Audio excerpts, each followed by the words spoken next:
बच्चों आज हम अपनी मॉडर्न फिजिक्स का देखो एक टॉपिक पढ़ चुके हैं, सेमीकंडक्टर चैप्टर। अभी हम पढ़ेंगे ड्यूल नेचर वाला। आसान सा चैप्टर है, थ्योरी उसकी हम आज ही कवर कर लेंगे जितना इंपॉर्टेंट है। कल में हम इसके 20-25 जो इंपॉर्टेंट न्यूमेरिकल्स हैं उनको स्टडी करेंगे। तो सबसे पहले तो इस चैप्टर के टॉपिक के नाम जो आपके सामने मैंने लिखे हुए हैं, दैट इज फोटॉन्स के बारे में पहले पढ़ेंगे प्यारे बच्चों। उसके बाद हम स्टडी करेंगे फोटो इलेक्ट्रिक इफेक्ट जो सबसे ज्यादा इंपॉर्टेंट है। Then experimental setup for experimental मतलब फोटो इलेक्ट्रिक इफेक्ट, इंटेंसिटी का, फ्रीक्वेंसी का, पोटेंशियल का क्या फर्क पड़ेगा फोटो इलेक्ट्रिक करंट के ऊपर। फिर कुछ ग्राफ्स आएंगे इस चैप्टर के जो बड़े जरूरी हैं। Laws of photo electric effect, Einstein photo electric equation, verification of laws of photo electric effect on the basis of Einstein photo electric equation, applications of photo electric effect is not so important. Board point of view से कोई एक दो point पूछ लिया जाता है। Matter wave, de Broglie wavelength, and the last one is Davisson Germer experiment. Davisson and Germer experiment इस साल +2 के टॉपिक हटा दिया गया था, फिर भी देखेंगे बच्चों। तो पहले हम टॉपिक पढ़ने जा रहे हैं अबाउट फोटोन। तो अगर मैं फोटोन की बात करूं ना बच्चों, तो फोटोन आपके पास होता है पैकेट ऑफ एनर्जी या बंडल ऑफ एनर्जी। फोटोन के आपके पास जो लाइट आती है, लाइट पैकेट्स की फॉर्म में आती है। उस एक पैकेट का जो आपके पास नाम है ना बच्चों, उस एक पैकेट का नाम होता है फोटोन। उसका नाम क्या है हमारे पास है? फोटोन। फोटोन की अगर हम एनर्जी की बात करें तो the energy of photon is h new. h आपके पास प्लैंक्स कांस्टेंट है और जो न्यू है दैट इज फ्रीक्वेंसी। फ्रीक्वेंसी को लिख सकते हो स्पीड बाय वेवलेंथ। ये स्पीड मत मान लेना, न्यू है ये फ्रीक्वेंसी, और फ्रीक्वेंसी को स्पीड बाय वेवलेंथ लिखा जा सकता है। h प्लैंक्स कांस्टेंट जिसकी वैल्यू आपको याद हो 6.63 into 10 की power -34 joule second. Planck's constant के बारे में कंपटीशन के हिसाब से एक जरूरी बात, प्लैंक्स कांस्टेंट की डायमेंशंस एंगुलर मोमेंटम के जैसी होती है। Angular momentum and Planck's constant both have the same dimensions. इसकी वैल्यू, इसकी यूनिट और इसकी डायमेंशंस इसके जैसी है। अगर मैं प्रॉपर्टीज ऑफ फोटोन पे चलूं प्यारे बच्चों, तो प्रॉपर्टीज ऑफ फोटोन में अपने पास सबसे पहले आता है कि जो फोटोन है वो वैक्यूम में लाइट की स्पीड से चलता है 3 into 10 की पावर +8 मीटर पर सेकंड। 3 into 10 की पावर 8 मीटर पर second. This is the speed of light. It has rest mass 0। Rest mass 0 होने का मतलब क्या है कि जो फोटोन है वो रेस्ट में एग्जिस्ट ही नहीं करता है। फोटोन जो है वो रेस्ट में एग्जिस्ट ही नहीं करता है। फोटोन की जो एनर्जी जब ये मूव कर रहा है तो मास से रिलेटेड, मतलब जिसको काइनेटिक मास बोल देते हैं, वो किस इक्वेशन से आएगा? E = mc² से वहां से निकालेंगे तो E/c²। E की वैल्यू अभी बताई थी क्या थी? hc/λ।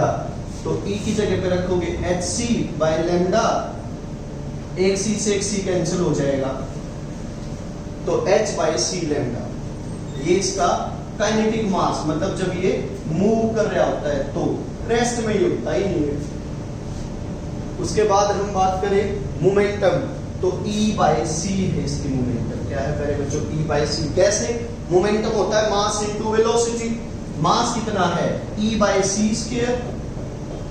मास इनटू स्पीड, एक c से एक c कैंसिल हुआ, और यही अभी हमने देखा था hc⁴। एक c से गुणा करूंगा, ये मास इनटू स्पीड, तो c से c कैंसिल हो जाएगा, तो आप h/λ भी लिख सकते हो। तो भाई मोमेंटम, काइनेटिक मास, इसकी एनर्जी और इसकी वैक्यूम में स्पीड। उम्मीद करता हूं 5 बातें आपको फोटोन के बारे में, और डेफिनेशन पैकेट या फिर बंडल ऑफ एनर्जी। उसकी एनर्जी का फार्मूला आपके पास hc/λ या h न्यू। प्रॉपर्टीज की मैं बात करूं तो वैक्यूम में इसकी जो स्पीड है that is with the speed of light. Rest में कभी एग्जिस्ट नहीं करता तो रेस्ट मास 0 है। काइनेटिक मास E/c² या h/c⁴। Momentum mass into velocity, वो करोगे तो या तो E/c लिख दो या h/λ। उम्मीद करता हूं कि ये 5 की 5 या 6 की 6 बात आपको फोटोन के बारे में क्लियर हुई होंगी। अगले पॉइंट पे चलते हैं प्यारे बच्चों। अगला पॉइंट है photon travel in straight line. Photon किस में चलता है? स्ट्रेट लाइन में। भाई लाइट वाली प्रॉपर्टी है पैकेट ऑफ एनर्जी का। Energy of a photon depends on the frequency of the photon, so the energy of photon does not change when photon travels from one medium to another medium। एक important बात है ये भी कि भी जो energy है वो फ्रीक्वेंसी पे डिपेंड करती है, और जो फ्रीक्वेंसी होती है ना लाइट की, that depends on it's source.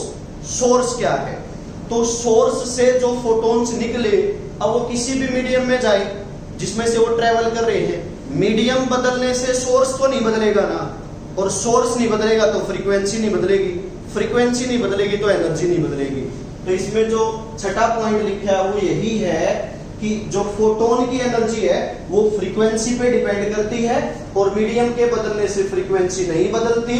मन में प्रश्न आए कि जी फ्रीक्वेंसी क्यों नहीं बदलती? क्योंकि जो फ्रीक्वेंसी होती है that is depends on the source. अब मीडियम बदल भी जाएगा तो सोर्स तो नहीं बदलेगा, और सोर्स नहीं बदलेगा तो फ्रीक्वेंसी नहीं बदलेगी, और फ्रीक्वेंसी नहीं बदली तो एनर्जी नहीं बदलेगी। कब? जब आपका फोटोन एक मीडियम से दूसरे मीडियम में चला जाए। हाँ, जो वेवलेंथ होती है that depends on speed. Wavelength speed पे डिपेंड करती है। मीडियम बदलेगा तो वेवलेंथ बदलेगी, वेवलेंथ बदलेगी तो स्पीड भी बदलेगी। तो wavelength of photon changes in different medium, so velocity of photon is different in different medium। velocity बदलेगी, wavelength बदलेगी, frequency नहीं बदलेगी, energy नहीं बदलेगी। आगे बताया कि photons में से diffraction under given conditions, photons are electrically neutral। electrically photons क्या होते हैं? न्यूट्रल। diffraction का मतलब इनके रास्ते में अगर कोई ऑब्स्टेकल रख देते हो तो ऑब्स्टेकल के कॉर्नर्स पे टकरा के इधर उधर फैल जाता है, उस चीज के लिए वर्ड यूज किया जाता है डाइफ्रैक्शन। तो डिफ्रैक्शन शो करता है। Photons are not deviated by electric and magnetic field. देखो बच्चों, इलेक्ट्रिक और मैग्नेटिक फील्ड किसी भी मूविंग बॉडी को तब डिस्टर्ब करेंगे उसके पाथ को जब वो चार्ज पार्टिकल हो। और अभी अभी बताया था कि जो फोटॉन्स होते हैं वो इलेक्ट्रिकली न्यूट्रल है, तो ना तो इलेक्ट्रिक फील्ड उनके ऊपर कोई इफेक्ट डाल सकता है और ना ही मैग्नेटिक फील्ड उनके ऊपर कोई इफेक्ट डाल सकता है। तो ध्यान रहे, फोटॉन्स इलेक्ट्रिकली न्यूट्रल हैं। इलेक्ट्रिकली न्यूट्रल है तो ना मैग्नेटिक फील्ड इनको प्रभावित करेगा ना इलेक्ट्रिक फील्ड इनको प्रभावित करेगा। तो 10 पॉइंट ये, एक एनर्जी का 11, एक डेफिनेशन, 12 बातें इकट्ठी हो गई हैं अबाउट फोटॉन्स, मतलब अपना पहला टॉपिक। अब मैं दूसरे टॉपिक की तरफ बढ़ता हूं जो सबसे ज्यादा जरूरी है, that is photo electric effect. तो बड़े ध्यान से समझना प्यारे बच्चों, ना समझ आए तो पूछ लियो अबाउट फोटो इलेक्ट्रिक इफेक्ट। तो अगर मैं फोटो इलेक्ट्रिक इफेक्ट को एक्सप्लेन करूं कि भाई नाम से भी क्लियर है, वैसे अगर हम फोटो इलेक्ट्रिक इफेक्ट की बात करें तो जो सामने नाम लिखा है इससे भी आप समझ सकते हो फोटो इलेक्ट्रिक इफेक्ट को। क्या समझेंगे हम फोटो इलेक्ट्रिक इफेक्ट को? कि वो फिनोमेना जिसमें इलेक्ट्रॉन्स निकलते हैं किसी भी मेटल सरफेस से, जब उसके ऊपर लाइट गिराई जाती है, फोटो इलेक्ट्रिक इफेक्ट। फोटॉन्स की हेल्प से, लाइट की हेल्प से इलेक्ट्रॉन्स का बाहर निकलना, एमिट होना। वो लाइट आपके पास एक्सरे भी हो सकती है, गामा रेज भी हो सकती है, यूवी भी हो सकती है, विजिबल भी हो सकती है, इंफ्रारेड भी हो सकती है। मतलब बस एक गिवन सरफेस के लिए सुटेबल फ्रीक्वेंसी की लाइट की जरूरत होती है हमें। तो that phenomena is called photo electric effect. जो इलेक्ट्रॉन्स फिर बाहर निकलते हैं बच्चों, उन इलेक्ट्रॉन्स को बोला जाता है फोटो इलेक्ट्रॉन्स। उन फोटो इलेक्ट्रॉन्स से जो करंट बनता है उस करंट को बोलते हैं फोटो इलेक्ट्रिक करंट। क्या क्या बताया मैंने? पहली बात, what do you mean by photo electric effect? Photo electric effect का मतलब है लाइट की हेल्प से किसी भी मेटल सरफेस में से इलेक्ट्रॉन्स को बाहर निकालने का फिनोमेना। दूसरी बात फिर क्या बताई? फोटो इलेक्ट्रॉन्स, वो जो लाइट की हेल्प से, फोटोन की हेल्प से इलेक्ट्रॉन निकले थे उनको फोटो इलेक्ट्रॉन्स बोल देते हैं। तीसरी बात, photo electric current. Photo electric current मतलब वो जो फोटॉन्स के मोशन से जब वो निकल के बाहर मूव किए किसी भी सर्किट में, तो जो करंट बनेगा उस करंट का नाम होता है फोटो इलेक्ट्रिक करंट। अब आगे इसने हमारे पास बताना चाहा है कि भी अलग अलग सरफेस में से, जैसे ये लेके चले कि भी मेटल ली, उसके ऊपर यूवी रेडिएशन आके टकराई, इलेक्ट्रॉन्स निकले। मेटल्स, अगर अल्कली मेटल्स ले लो तो विजिबल लाइट गिराओ तो भी फोटो इलेक्ट्रॉन्स निकल जाएंगे, क्योंकि अल्कली मेटल्स का जो वर्क फंक्शन है, एक टर्म आती है प्यारे बच्चों, वर्क फंक्शन।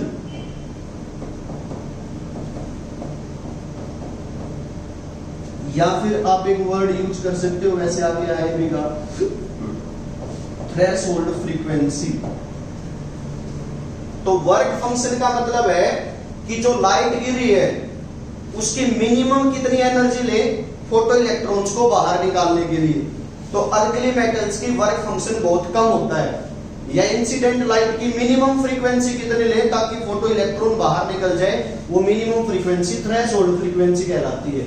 जो सबसे कम होती है, मिनिमम होती है अल्कली मेटल्स की, इतनी कम है कि विजिबल लाइट भी फोटो इलेक्ट्रॉन्स बाहर निकाल देगी। अगर अल्कली मेटल्स के अलावा कोई दूसरी मेटल लो तो विजिबल लाइट से no photo electron is emitted. UV से आप कैसी भी मेटल ले लो, फोटो इलेक्ट्रॉन्स पक्का बाहर आ जाएंगे। तो ये बताया इंट्रोडक्शन। अभी experimental setup, laws and then graph, फिर जाके अपना टॉपिक कंप्लीट होगा। क्या बताया, what do mean by photo electric effect? Metal के सरफेस में से फोटॉन्स की हेल्प से इलेक्ट्रॉन को बाहर निकालना। जो इलेक्ट्रॉन्स बाहर आएंगे उनको फोटो इलेक्ट्रॉन्स कहेंगे, उनसे जो करंट बनेगा उसको फोटो इलेक्ट्रिक करंट कहेंगे। वो फिनोमेना फोटो इलेक्ट्रिक इफेक्ट कहलाएगा।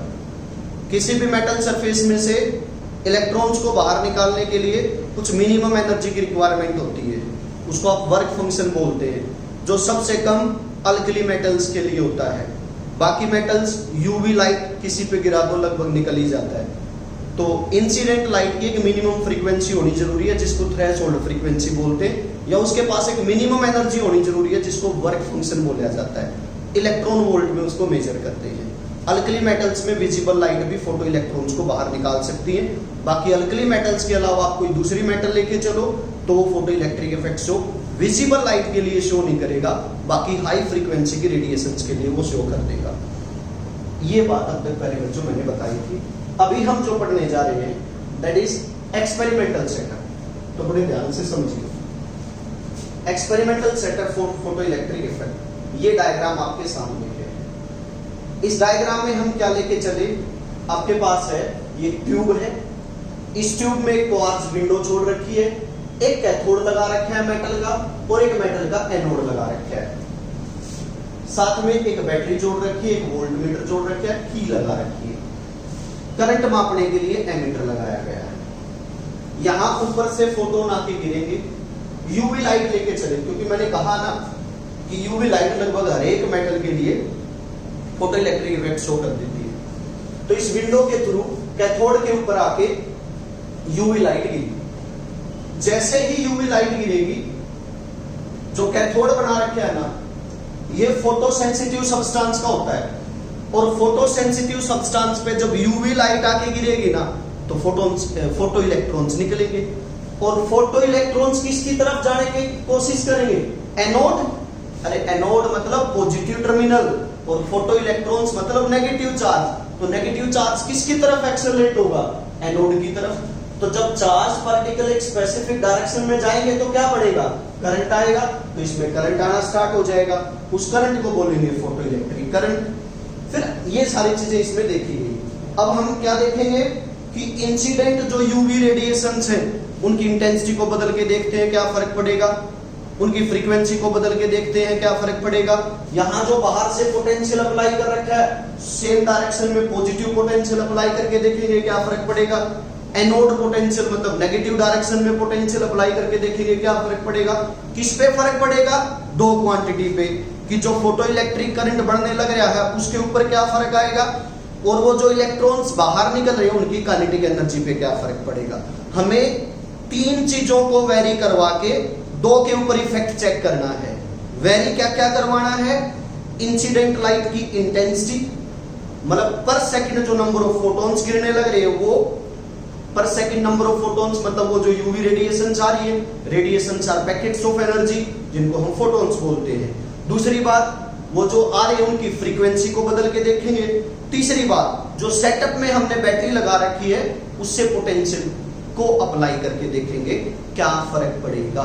किस पे फर्क पड़ेगा? दो क्वांटिटी क्या है, वो जो फोटो इलेक्ट्रॉन्स उनसे जो करंट बना था फोटो इलेक्ट्रिक करंट पे क्या फर्क पड़ेगा, और वो जो फोटो इलेक्ट्रॉन्स निकले थे उनकी काइनेटिक एनर्जी पे क्या फर्क पड़ रहा है, इन तीनों वेरिएबल्स को वेरी करवाने से। मैं उम्मीद करता हूं कि एक्सपेरिमेंटल सेटअप से हम क्या पढ़ने जा रहे हैं वो आपको क्लियर हो गया होगा।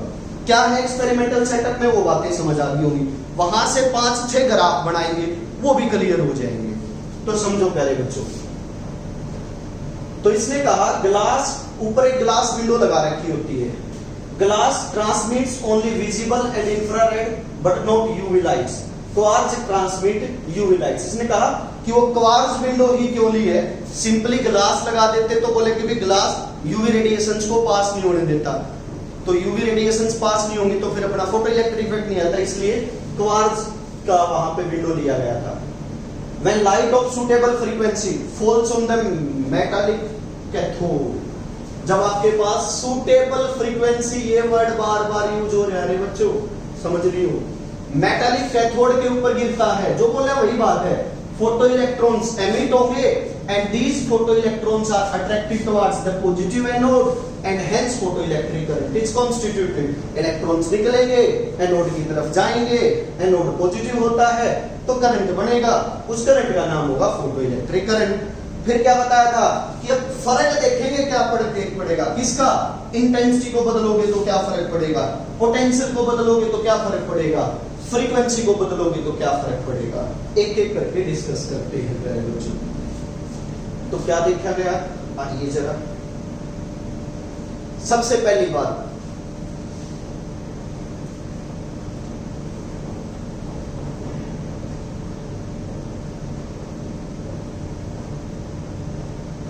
The first point, for a fixed frequency, जब फ्रीक्वेंसी को रखा फिक्स, मतलब सुटेबल फ्रीक्वेंसी थी क्योंकि फोटो इलेक्ट्रॉन्स तो बाहर निकल रहे हैं, थ्रेशोल्ड फ्रीक्वेंसी से ज्यादा फ्रीक्वेंसी थी। The photo electric current increases linearly with the increase in the intensity of incident light. जैसे जैसे इंसिडेंट लाइट की इंटेंसिटी को बढ़ा रहे हो तो फोटो इलेक्ट्रिक करंट भी सेम प्रोपोर्शन में बढ़ने लग रहा है। Both are directly proportional.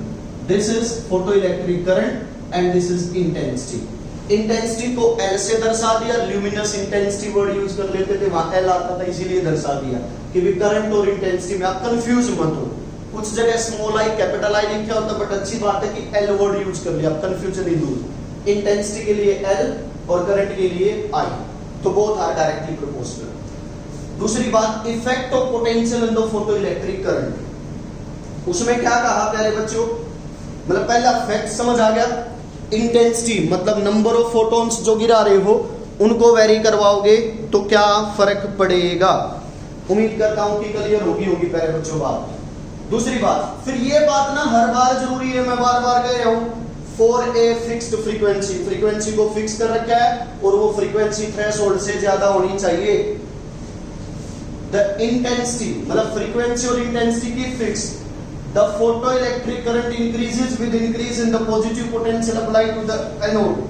When the photon electrons reaches the plate, the current becomes maximum and is known as saturation current. क्या कहा इसमें? इसमें इन्होंने कहा, देखो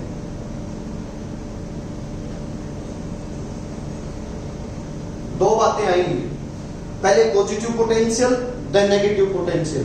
ध्यान से समझियो प्यारे बच्चों, समझ भी आएगा कि शुरुआत में आपने पोटेंशियल ना भी अप्लाई किया था ना, करंट तो फिर भी था, फिर आपने पॉजिटिव पोटेंशियल बढ़ाना शुरू किया तो फोटो इलेक्ट्रिक करंट भी बढ़ा, फोटो इलेक्ट्रिक करंट भी बढ़ा। दो ग्राफ अलग अलग इंटेंसिटी के लिए बना रखे हैं, इंटेंसिटी कम तो फोटो इलेक्ट्रिक करंट कम था, इंटेंसिटी ज्यादा की तो फोटो इलेक्ट्रिक करंट ज्यादा है। L1, L2, L2 और L1 इंटेंसिटी है, एक ज्यादा इंटेंसिटी एक कम इंटेंसिटी।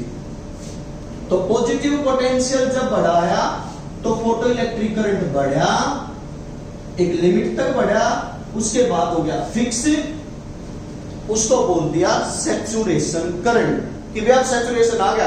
अब आप पोटेंशियल बढ़ा लोगे, इंटेंसिटी को मत बदलो, पोटेंशियल बदल दो, थोड़ी देर तो बढ़ेगा करंट, फिर नहीं बढ़ेगा।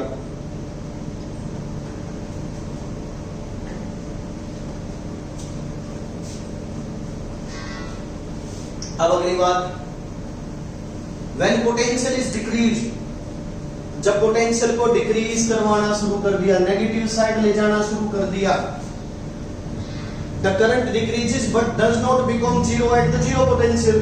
जीरो पे जीरो तो नहीं हुआ ना, मैंने कहा था जब पोटेंशियल जीरो हो तो भी कुछ ना कुछ करंट तो होता ही है। This shows that even in the absence of accelerating potential, a few photoelectrons manage to reach the plate on their own due to their kinetic energy। कुछ फोटॉन्स हैं, कुछ बच्चे होते हैं ना कि ज्यादा गाइडेंस की भी जरूरत नहीं होती है, थोड़ा सा बताओ खुद ही पढ़ के अपने सिलेक्शन तक पहुंच जाते हैं, उनकी एनर्जी ज्यादा है। तो वे कुछ ऐसे थे जिनको एक्सेलरेटिंग पोटेंशियल की जरूरत नहीं होती है, वो खुद भी पहुंच जाते हैं, मैनेज कर लेते हैं दूसरी प्लेट तक पहुंचने के लिए। अगली बात कही, when negative potential is applied to the plate A with respect to C. अब नेगेटिव पोटेंशियल अप्लाई कर दिया, मतलब जो फोटो इलेक्ट्रॉन्स निकल के अपनी काइनेटिक एनर्जी की वजह से मूव कर रहे थे, अब उनको भी रोकना चाह रहे हैं, उनको रोकना चाह रहे हैं, तो नेगेटिव एनोड पोटेंशियल बोल देते हैं कि वो अप्लाई किया। तो उन्होंने कहा कि फोटो इलेक्ट्रिक करंट जीरो हो गया एक पर्टिकुलर नेगेटिव पोटेंशियल पे, उसको नाम दिया गया स्टॉपिंग पोटेंशियल या फिर कट ऑफ पोटेंशियल। उसको नाम दिया गया स्टॉपिंग पोटेंशियल या फिर कट ऑफ पोटेंशियल की। इसी में बैक लेके गए तो एक वैल्यू ऐसी आई जहां पे क्या हो गया, अपना फोटो इलेक्ट्रिक करंट भी जीरो हो गया।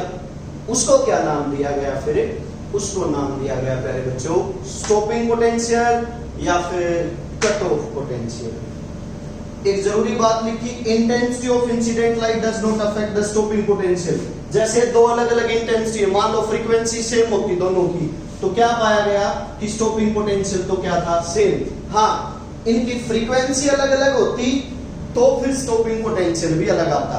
ज्यादा फ्रीक्वेंसी का स्टॉपिंग पोटेंशियल ज्यादा आता, कम फ्रीक्वेंसी का स्टॉपिंग पोटेंशियल प्यारे बच्चों कम आता। तो स्टॉपिंग पोटेंशियल इंटेंसिटी के ऊपर डिपेंड नहीं करता, फ्रीक्वेंसी पे डिपेंड करता है। इंटेंसिटी पे एल के इंडिपेंडेंट होता है, जो स्टॉपिंग पोटेंशियल है V S directly proportional to L की power 0 and V S directly proportional to frequency. Frequency ज्यादा तो स्टॉपिंग पोटेंशियल ज्यादा, फ्रीक्वेंसी कम तो स्टॉपिंग पोटेंशियल कम। Stopping potential independent of intensity. अब हम बात करते हैं इंसिडेंट लाइट की फ्रीक्वेंसी को बदलेंगे तो क्या फर्क पड़ेगा। उम्मीद करता हूं कि ये बात भी आपको समझ आई होगी प्यारे बच्चों। तब आया effect of frequency of incident light on the photo electric current, कि फोटो इलेक्ट्रिक करंट पे क्या फर्क पड़ेगा।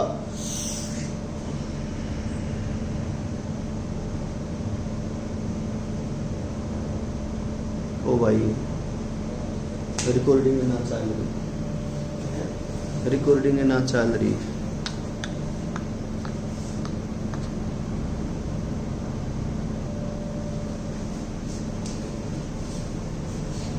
देखो बच्चों, this is also very important. दो बातें हैं, दोनों की दोनों यहां है। Effect of frequency on photo electric current for a fixed intensity. अब की बार इंटेंसिटी कर दी फिक्स।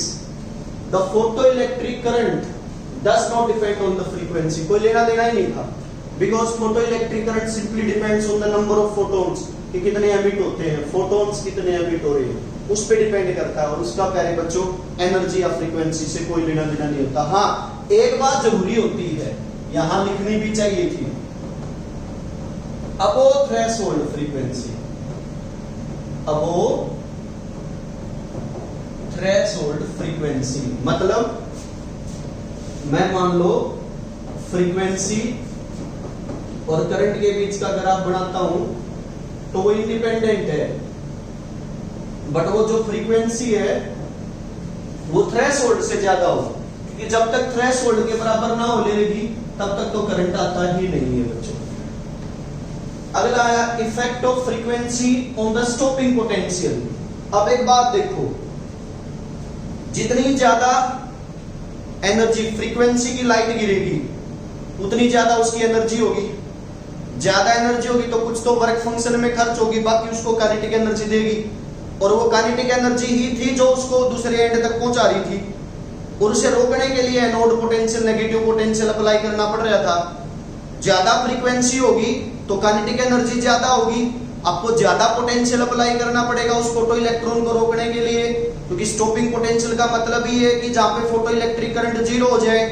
तो बस यही बात थी उसमें कि for a fixed intensity of incident light the photo electric current increases and saturated with increase in the positive potential applied to the anode. However, the saturation current is same for different frequencies of the incident light. क्या कहना चाह रहा है ये? For a fixed intensity of incident light, the photoelectric current increases.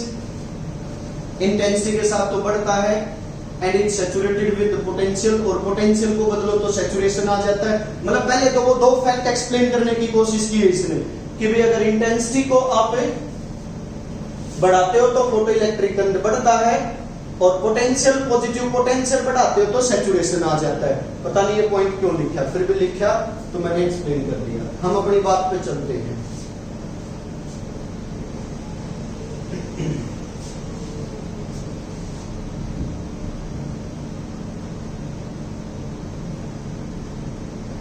अब 1 minute के लिए ठहरे बच्चों।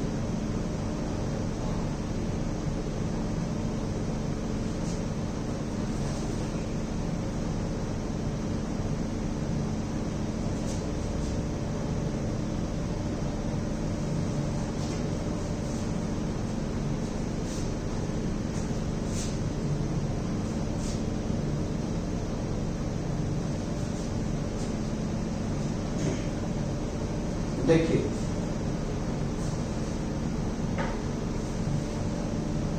ये आए वो बड़े पॉइंट्स।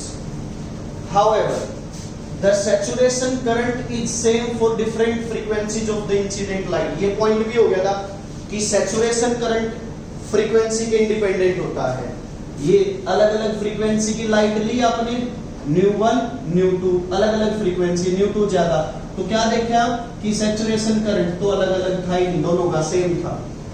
लेकिन जो when potential is decreased taken below zero, the photoelectric current decreases to zero but different stopping potential and different frequencies। क्या कहा इसने कि अगर पोटेंशियल को घटाओगे तो एक पोटेंशियल आएगा जहां करंट जीरो होगा, उसको स्टॉपिंग पोटेंशियल कहेंगे। वो स्टॉपिंग पोटेंशियल अलग अलग फ्रीक्वेंसी के लिए अलग अलग था, बताई दी थी ये बात। Higher the frequency higher the stopping potential, जितनी ज्यादा फ्रीक्वेंसी होगी उतना ज्यादा क्या होगा, स्टॉपिंग पोटेंशियल। पिछले पॉइंट में एक्सप्लेन कर भी दिया था, ये लिखा हुआ मिल गया है। आगे फिर इन्होंने एक्सप्लेन करना चाहा कि थ्रेशोल्ड फ्रीक्वेंसी क्या होता है, वो बता दिया था कि बिलो एक ऐसी फ्रीक्वेंसी आती है उससे बिलो कोई फोटो इलेक्ट्रिक इफेक्ट पॉसिबल नहीं है। उससे आगे फ्रीक्वेंसी बढ़ाते जाओगे स्टॉपिंग पोटेंशियल भी बढ़ता जाएगा।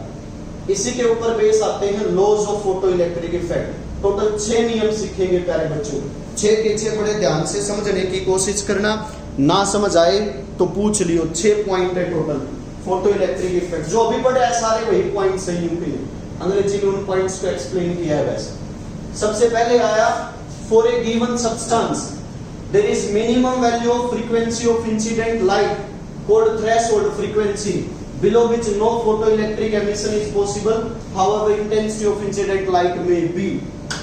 क्या कहा कि जब तक वो सर्टेन मिनिमम फ्रीक्वेंसी ना आ लेना इंसिडेंट लाइट की, तब तक आप इंटेंसिटी कितनी बढ़ाते रही हो, फोटो इलेक्ट्रिक इफेक्ट स्टार्ट नहीं होगा।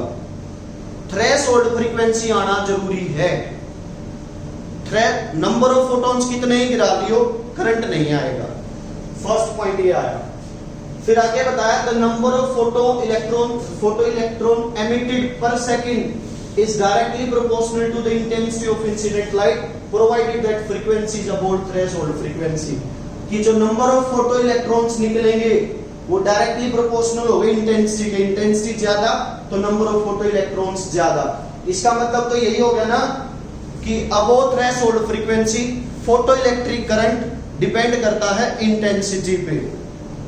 पहले डिपेंड नहीं कर रहा था, पहले तो एमिट ही नहीं हो रहे थे जब तक थ्रेशोल्ड के बराबर ना हो जाए।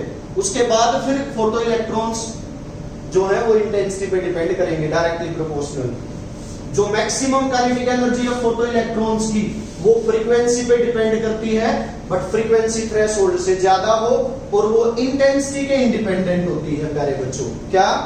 जो काइनेटिक एनर्जी है फोटो इलेक्ट्रॉन्स की, या यूं कह दो जो उनका स्टॉपिंग पोटेंशियल है, वो मतलब काइनेटिक एनर्जी ज्यादा तो स्टॉपिंग पोटेंशियल ज्यादा, वो फ्रीक्वेंसी पे डिपेंड करता है, इंटेंसिटी पे डिपेंड नहीं करता है। पांचवा पॉइंट आया जो प्रोसेस है ये इंस्टेंटेनियस है, मतलब फोटोन गिरा, फोटो इलेक्ट्रॉन निकला, इस प्रोसेस में माइक्रो सेकेंड्स का समय लगता है, उससे भी कम। छठा पॉइंट बताया कि ये 1-to-1 प्रोसेस है। 1-to-1 प्रोसेस का मतलब है एक फोटोन एक ही फोटो इलेक्ट्रॉन एमिट कर सकता है। वो भी जरूरी नहीं है कि पक्का करेगा ही करेगा, बट करेगा तो एक से ज्यादा नहीं कर सकता है। 1-to-1 प्रोसेस है, इंस्टेंटेनियस प्रोसेस है। मैक्सिमम काइनेटिक एनर्जी इंडिपेंडेंट होती है इंटेंसिटी के, मैक्सिमम काइनेटिक एनर्जी डिपेंड करती है फ्रीक्वेंसी पे। नंबर ऑफ फोटो इलेक्ट्रॉन्स जो एमिट होंगे, मतलब फोटो इलेक्ट्रिक करंट, वो इंटेंसिटी पे डिपेंड करेगा, बट कंडीशन है फ्रीक्वेंसी थ्रेशोल्ड से ज्यादा होनी चाहिए। और जब तक फ्रीक्वेंसी थ्रेशोल्ड के बराबर ना होगी तब तक कोई फोटो इलेक्ट्रिक इफेक्ट नहीं आएगा। बातें कई होगी बट छोटी हैं, आराम से ध्यान से एब्जॉर्ब करोगे तो याद हो जाएंगी चीजें। अब हम ग्राफ वाले एस्पेक्ट की तरफ चलते हैं प्यारे बच्चों। उम्मीद करता हूं कि ये पॉइंट भी आपको क्लियर हो गया होगा। उससे पहले एक आइंस्टाइन फोटो इलेक्ट्रिक इक्वेशन हो रहे हैं, आइए उसको भी स्टडी कर लेते हैं। मैंने कहा था छोटा ही चैप्टर है, विद इन 1 आवर हम इस चैप्टर को कंप्लीट कर चुके होंगे प्यारे बच्चों। तो इसमें ये हमें क्या कहता है कि भी जब फोटोन आके गिरता है, मान लो उसकी एनर्जी है h न्यू, तो उसकी जो एनर्जी है वो 2 तरीके से खर्च होगी प्यारे बच्चों। मतलब मान लो आपको बाजार जाना है, ऑटो से जाना है, ऑटो से आना है, और घर वाले जितने भी पैसे देंगे 2 भागों में खर्च होंगे ना। कुछ पैसे तो खर्च हो जाएंगे किराए के तौर पे, और बाकी की आपको जो शॉपिंग करनी है वो सेम कहानी इस नियम में थी। क्या थी कि जितनी भी एनर्जी है वो 2 भागों में खर्च होगी। एक पार्ट तो खर्च हो जाएगा, वो जो बैरियर है, मतलब मेटल सरफेस से बाहर निकलना है, तो ऐसे वर्क फंक्शन खर्च हो जाएगा। ये तो लग गया किराया, ये तो क्या लग गया किराए के तौर पे। बाकी जो फिर हिस्सा बचेगा, वो बाकी हिस्सा उसको मैक्सिमम काइनेटिक एनर्जी प्रोवाइड करेगा। प्यारे बच्चों बार बार एक वर्ड यूज हो रहा है maximum kinetic energy.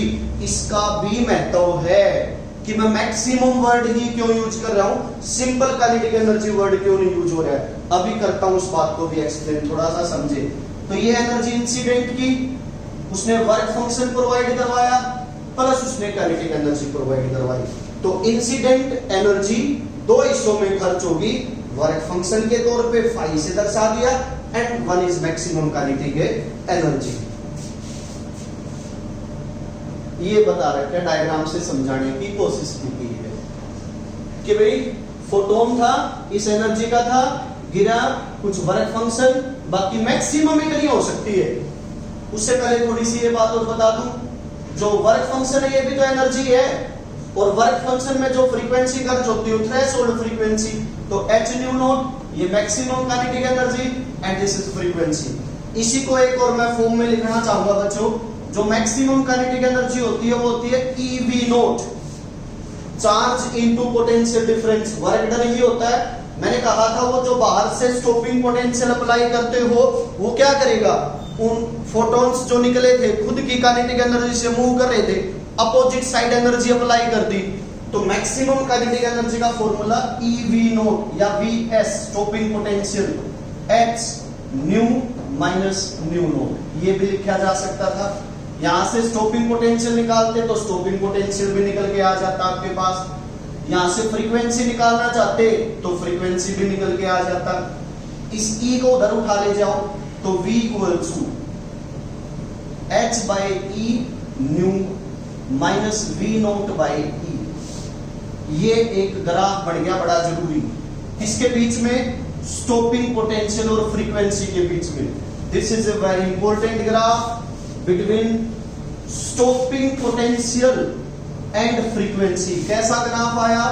y equals to mx minus c, एक स्ट्रेट लाइन ग्राफ हो गया।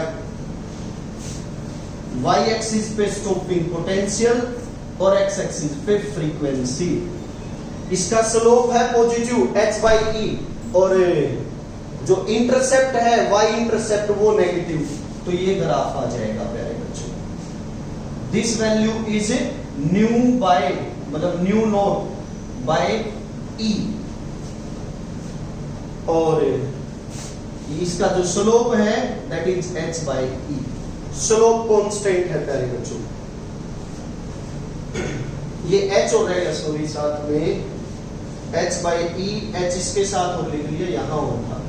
इसको चाहो तो n न्यू नोट को फाई नोट भी तो लिख सकते हो, तो that can also be written as phi nought by E. इसी को आप फाई नोट ही लिखे रखो। h न्यू नोट क्या था? फाई नोट ही तो था, तो हम इसको यूं भी लिख सकते हैं, that is phi nought by E, and that can also be written as this intercept is phi nought by E. तो वर्क फंक्शन ज्यादा होगा तो ये इंटरसेप्ट ज्यादा हो जाएगा, बट ये इंडिपेंडेंट होता है स्लोप। अलग अलग वर्क फंक्शन के लिए भी लेके चलो तो स्लोप कांस्टेंट आता है। This is important relation. एक ग्राफ आया है किसके बीच का? Stopping potential and frequency. आगे आएगा वैसे विद प्रूफ, यहां मैंने बता दिया है। यहां से वेवलेंथ भी निकाल सकते थे, उसको भी देखो मैं प्रूव कर देता हूं वेवलेंथ कैसे निकलती। ध्यान दियो जरा। इसी को मैंने कहा हम लिख सकते थे ईवी नोट, एच यू का यू प्यारे बच्चों।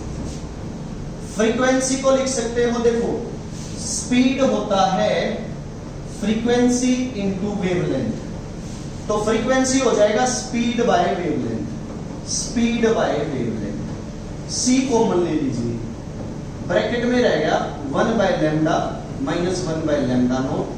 इस साइड मैक्सिमम काइनेटिक एनर्जी है तो वो लिख ले, स्टॉपिंग पोटेंशियल है तो वो लिख ले। वेवलेंथ पूछते तो ये इक्वेशन, काइनेटिक एनर्जी पूछते तो ये, स्टॉपिंग पोटेंशियल तो ये। तो इसकी अलग अलग फॉर्म है आइंस्टाइन फोटो इलेक्ट्रिक इक्वेशन के, किसी भी फॉर्म में बदल दो इसको। पहुंच करके लिखते जरूर रहिए बातों को।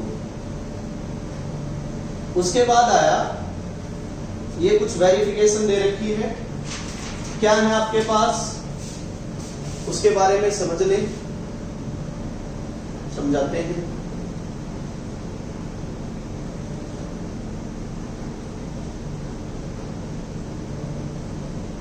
Verification of laws of photoelectric emission on the basis of Einstein photoelectric equation.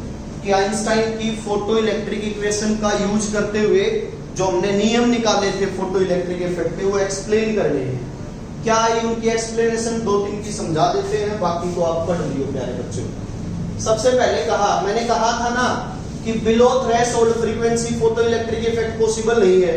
I prove करके देख लेते हैं। एक बात सोचो, ये फ्रीक्वेंसी अगर थ्रेशोल्ड से कम होती तो कम में से ज्यादा घटाओगे तो काइनेटिक एनर्जी नेगेटिव, और काइनेटिक एनर्जी नेगेटिव पॉसिबल नहीं होती है। तो इसका मतलब below threshold frequency photoelectric effect is not possible. अगली बात, since one photon emits one electron, so the number of photoelectrons emitted per second is directly proportional to intensity of incident light। इसमें क्या आया था? एक लाइट आके गिरी, एक photon गिरा, एक फोटोन की एनर्जी किसी एक इलेक्ट्रॉन ने ली, उसने वर्क फंक्शन कवर किया और वो बाहर निकल गया। अब वो तो गया, अब उस फोटोन की तो सारी एनर्जी खर्च हो ली, तो इसका मतलब एक फोटोन एक इलेक्ट्रॉन को बाहर निकाल सकता था। ये बात हमने इस एक्सपेरिमेंट में देखी, इस इक्वेशन से देखी। तो वही बात इसने कहा कि एक फोटोन एक ही इलेक्ट्रॉन को तो क्या कर सकता है? एमिट कर सकता है ना। एक फोटोन एक इलेक्ट्रॉन को निकालेगा, दो फोटोन दो को, तीन को। इसका मतलब जो नंबर ऑफ फोटो इलेक्ट्रॉन्स निकलेंगे पर सेकंड, मतलब जो फोटो इलेक्ट्रिक करंट होगा वो किस पे डिपेंड करेगा? Intensity of incident light. ज्यादा इंटेंसिटी मतलब ज्यादा फोटोन, ज्यादा फोटोन तो ज्यादा इलेक्ट्रॉन, ज्यादा इलेक्ट्रॉन तो ज्यादा फोटो इलेक्ट्रिक करंट। तो ये थी बात बच्चों। अगली बात देखिए जरा, it is clear that half mv square is directly proportional to frequency. ये फ्रीक्वेंसी अगर ज्यादा होगी तो ये काइनेटिक एनर्जी भी ज्यादा होगी। एच एंड न्यू नॉट ये दोनों तो कांस्टेंट होते हैं, थ्रेशोल्ड फ्रीक्वेंसी भी एक मेटल का फिक्स है, प्लैंक्स कांस्टेंट भी। तो फ्रीक्वेंसी ज्यादा तो काइनेटिक एनर्जी ज्यादा, यही उस नियम में हमने बोला था। क्या बोला था नियम में जो फोटो इलेक्ट्रिक इफेक्ट के दे, कि जो मैक्सिमम काइनेटिक एनर्जी होती है that maximum kinetic energy depends on the frequency. एक बोला था कि जो फोटो इलेक्ट्रॉन्स निकलेंगे वो नंबर ऑफ फोटॉन्स पे डिपेंड करेंगे। एक बोला था कि इंसिडेंट लाइट की फ्रीक्वेंसी थ्रेशोल्ड से ज्यादा होनी चाहिए, वो बात भी आ गई। अरे क्लियर है बच्चों? अगली बात की तरफ चलते हैं।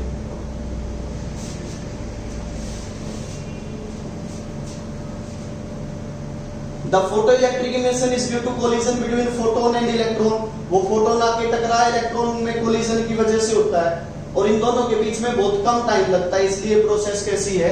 इंस्टेंटेनियस। मैंने कहा था ना बहुत कम टाइम लगता है, माइक्रो सेकंड्स, बल्कि उससे भी कम, लगभग 10 की पावर -8 का लगता है।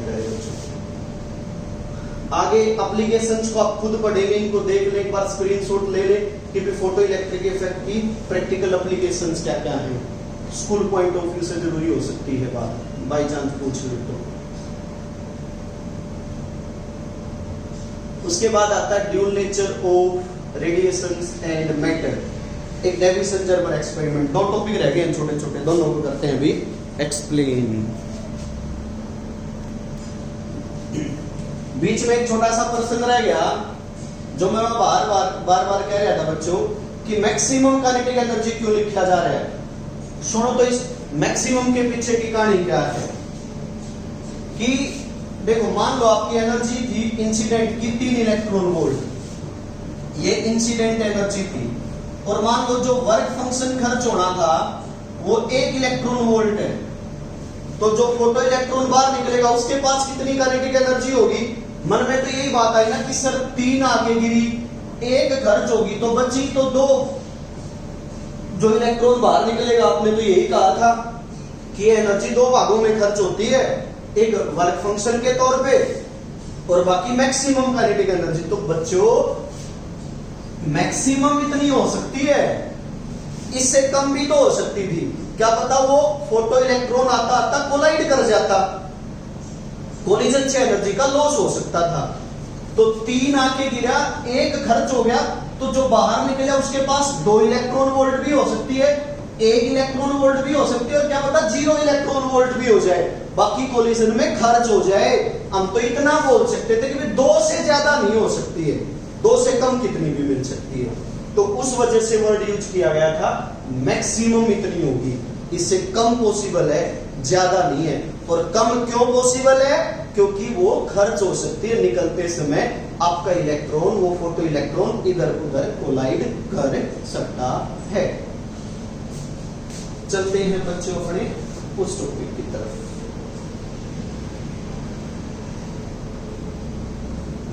अब है dual nature of matter and radiations. De Broglie ji आएंगे, अब उनके बारे में हम पढ़ेंगे।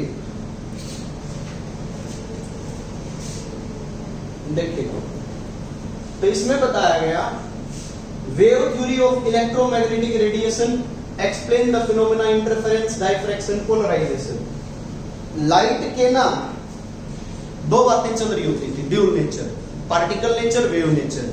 वेव नेचर के ऊपर बेस 3 बातें एक्सप्लेन करती हूँ, इंटरफेरेंस, डायफ्रैक्शन, पोलराइजेशन।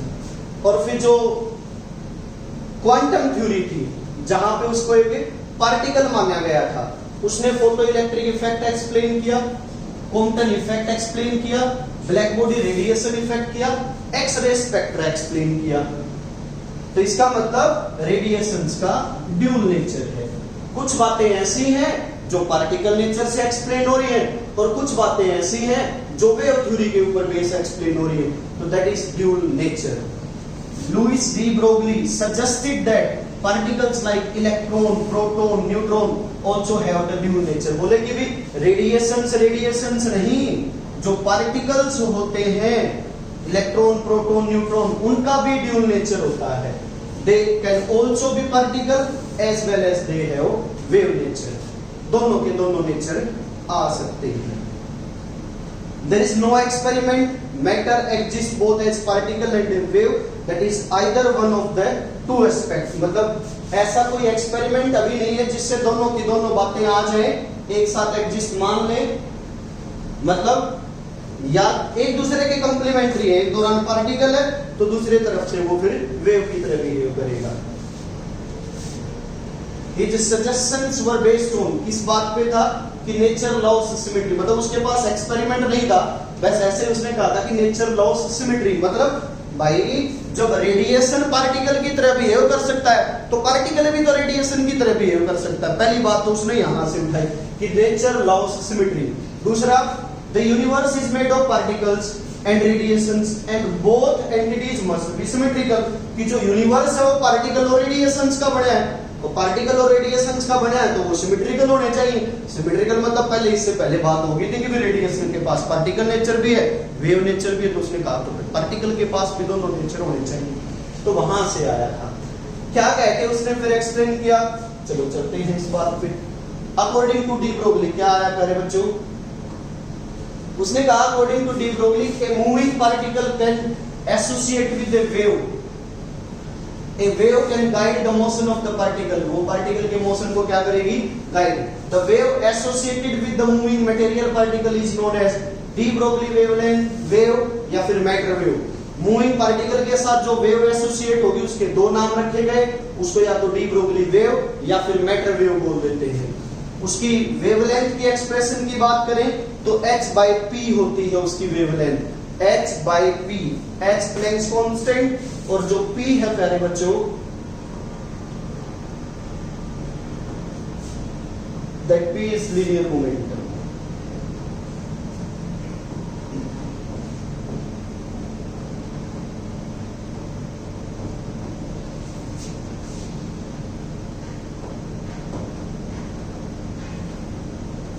ये आया उसमें कि उसकी जो वेवलेंथ है that is h by p, p है मोमेंटम। अब instead of photon we have a material particle, तो PMC, MC की जगह क्या आ जाएगा, MV, क्या आ जाएगा हमारे पास MV, डी ब्रोगली वेवलेंथ है। Inversely proportional to velocity, if particle is at rest the de Broglie wavelength is infinite, तो such wave cannot be visualized। Inversely proportional to mass, जितना ज्यादा हैवी पार्टिकल होगा उतनी कम डी ब्रोगली वेवलेंथ होगी। Charge के क्या होती है, इंडिपेंडेंट। 4 पॉइंट आए ना, पहला तो क्या आया कि वेलोसिटी के इनवर्सली प्रोपोर्शनल, जितना ज्यादा मूव करेगा वेवलेंथ उतनी कम होगी। पार्टिकल रेस्ट पे है तो डी ब्रोगली वेवलेंथ इनफाइनाइट, ऐसे वेव को विजुअलाइज नहीं कर सकते हो। डी ब्रोगली वेवलेंथ मास के भी इनवर्सली प्रोपोर्शनल है, हैवी पार्टिकल्स के पास कम होती है। डी ब्रोगली वेवलेंथ इंडिपेंडेंट है चार्ज के। Matter wave like electromagnetic wave can travel in vacuum and they are not mechanical wave. जो अपने पास मैटर वेव है ये मैकेनिकल वेव नहीं होती, ये इलेक्ट्रोमैग्नेटिक वेव की तरह बिहेव करती है।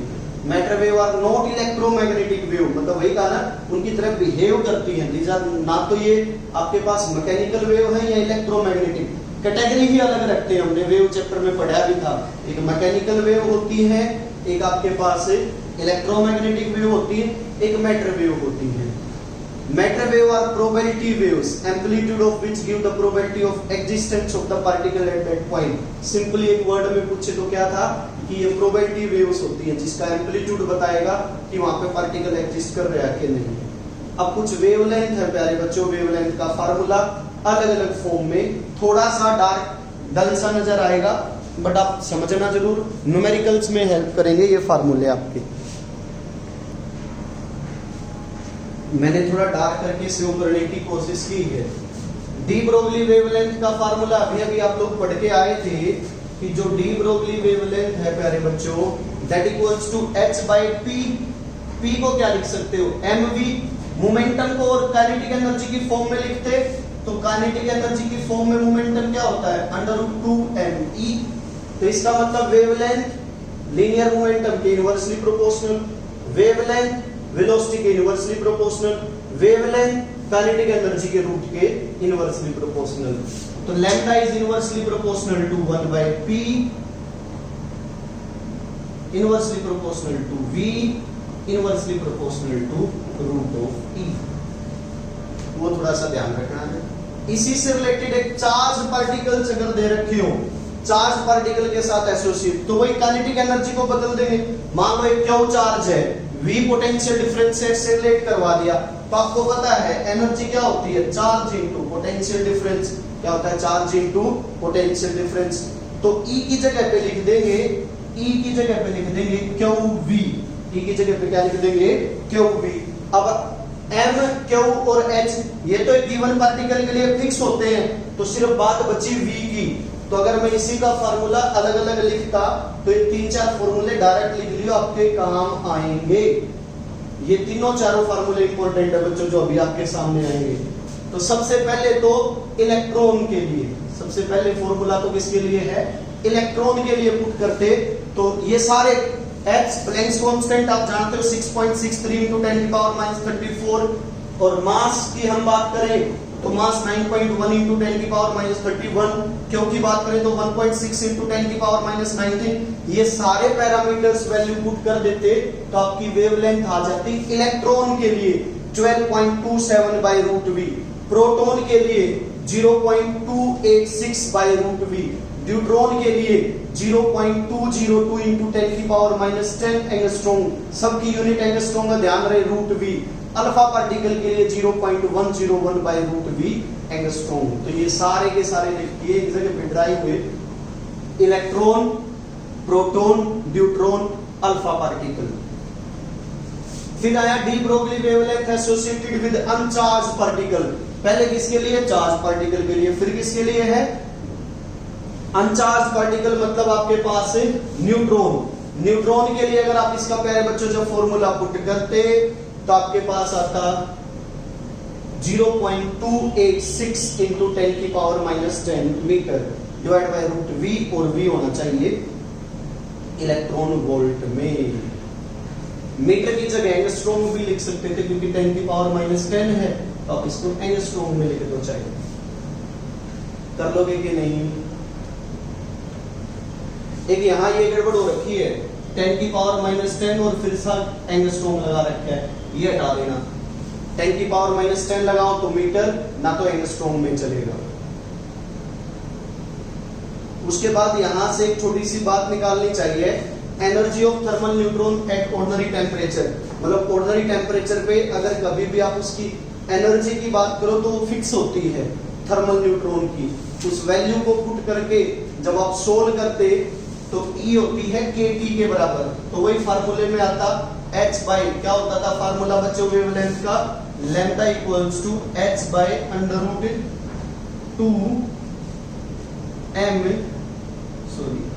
√2me, और E कितना होगा, kT। तो 2me, E की जगह क्या है, kT, K क्या है, बोल्ट्जमैन कांस्टेंट, T क्या है, एब्सोल्यूट टेम्परेचर, M क्या है, मास। ये आपको पता है, H की वैल्यू फिक्स, 2 की value fix, mass of neutron की value fix, K Boltzmann constant 1.38 into 10⁻23 ये फिक्स। ये पुट करते तो आपके पास वैल्यू आ जाती 30.83/√T टेम्परेचर की फॉर्म में। This is also important, this is also important in form of temperature. Temperature की फॉर्म में है और इम्पोर्टेंट है बच्चों, या तो ये याद रख लियो या लास्ट वाला याद रख लियो। अनचार्ज पार्टिकल के लिए हो गया, चार्ज पार्टिकल के लिए हो गया, और बेसिक से कुछ मूविंग पार्टिकल्स के लिए उसके फॉर्मूले अलग अलग थे। उसमें इलेक्ट्रॉन का, प्रोटॉन का, न्यूट्रॉन का, अल्फा पार्टिकल का। उम्मीद करता हूं कि सबको समझ आया होगा। This is about D Broglie wavelength. ये फिर कुछ ग्राफ दे रखे हैं, इनको आप खुद ही निकाल सकते हैं।